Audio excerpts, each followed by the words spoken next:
সমেত রনি। তুমি কোন শহরের মাইয়া গো লাগে উড়াধুরা।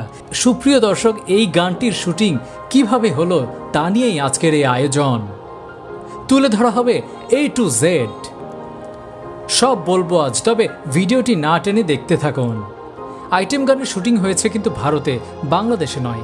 সেখানের বিশাল সেট এবং লাইটিং পছন্দ করেছে দর্শক।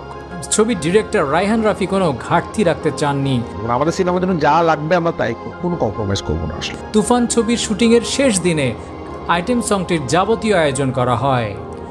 ছবির নায়িকাকে একটু কমফোর্ট জোনে রাখতে দামি এক হোটেলে তাকে নিয়ে যাওয়া হয়। সেখানে ড্যান্স ডিরেক্টর ও কোরিওগ্রাফার ছিলেন। তারা তাকে নাচের স্টেপগুলো কি হবে তা দেখিয়ে দিচ্ছিলেন। এদিকে মেকআপ আর্টিস্ট তাকে কস্টিউম পরিয়ে দিয়ে সাজিয়ে দিচ্ছিলেন। তিনি যাতে কোনোভাবেই ক্লান্ত না হন তার জন্য ছোটখাটো এক্সারসাইজ করিয়ে দিচ্ছিলেন তারা। নিজের কফি মেকার মেশিনটি নিয়ে আসতে ভুলে যাননি মিমি চক্রবর্তী। তিনি কফি খেতে খেতেই শুটিং ফ্লোরে হাজির হন। দর্শক, আরও আছে, বলবো ভিডিওটি না টেনে দেখতে থাকুন। তিনি যখন তুফান সেটে গেলেন, কোরিওগ্রাফার দেখিয়ে দিচ্ছিলেন কিভাবে নাচের মুদ্রাগুলো করতে হবে। মিমি প্রতিটা স্টেপ দেওয়ার সাথে সাথেই তা সঠিক হয়েছে কিনা তা প্রিভিউ মনিটরে দেখে নিচ্ছিলেন।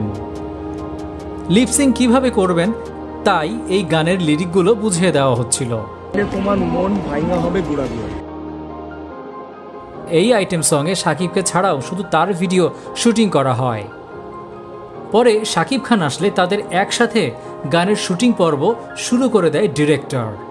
গানের মাঝে শাকিব এবং মিমি চক্রবর্তীকে তাদের আলোচনা করতেও দেখা যায়। পরে প্রীতম এসে যোগ দেয় এবং তিনজনের কম্বিনেশনে গানটিকে শেষের পর্যায়ে সফলতার সাথে নিয়ে যাওয়া হয়। লাগে উড়াধুরা এই গানের মিলিয়ন মিলিয়ন ভিউ ছাড়িয়ে যাচ্ছে প্রতিদিন। হাইপ উঠছে লাগে উড়াধুরা।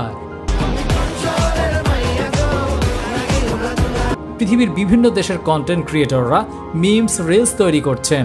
দর্শক, আপনার এই গানের আয়োজনটি কেমন লাগলো তা কমেন্ট করে এক্ষুনি জানিয়ে দিন। পরবর্তী আপডেট পেতে বেল বাটনটি শুধু অন করে দিন। ভালো লাগলে ডু সাবস্ক্রাইব।